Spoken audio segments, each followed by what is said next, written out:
O sige, ayan. Sa'yo na.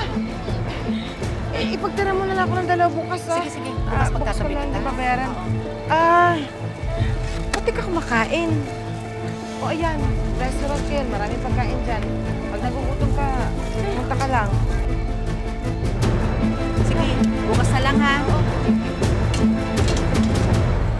Manda ka sa akin, balyena ka. Alis dyan, dali, alis na!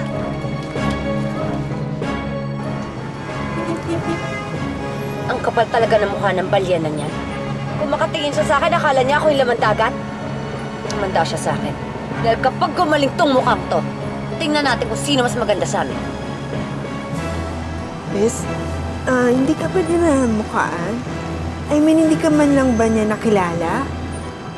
Hindi nga ako nagsalita para hindi niya ako maposesan. Di bale, magagamit ko ang katangahan ng balyena niya para sa paghihiganti ko sa kanya.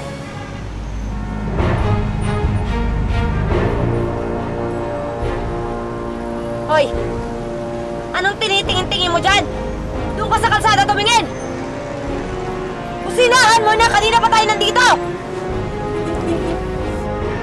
Wala ka bang ibang alam na daan? Bes, high blood? Ayan, ang hilig mo kasi sa pate. Ako, tigil-tigilan mo na talaga yan. Relax! Ay. Hinahanap ko po si Miss Josie Magpayo. Si Ate Josie, wala ho siya ngayon eh. Baka ako, pwede kitang tulungan. Ano ba yun? Teka, kilala ba kita? Parang pamilyar yung mata mo eh. Magkakailala ba tayo?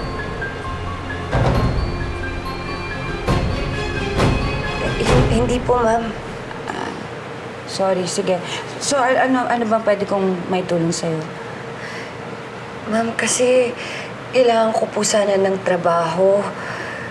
Kahit ano pong trabaho dito, pwede po ba akong mamasukan sa inyo? Alam mo, gustuin ko mang gawin kang waiter. Huwag mo naman sanang isipin na minamalit ka, pero alam mo na, ang pwede kong gawin, iisa lang kasi yung dishwasher namin. Minsan, kulang yung gusto mong papayag ka ba maging dishwasher? Opo, ma'am. Malaking bagay na po yan sa akin. Sige. Sandali lang. Tatawagin ko lang siya para maunyan ka niya, ha? Sandali lang. Salamat po, ma'am. Walang problema. Nanghiya tong pusit na to. Akala ko mabubuko na ako. Manda kayo. Kapag dito na ako nagtatrabaho, mamamatyagan ko lahat ng kilos niyo.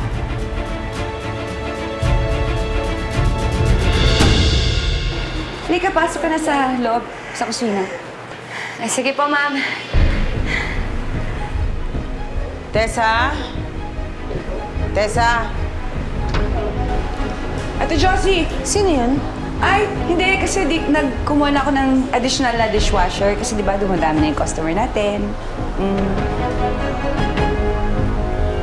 Balik na ako. Sige.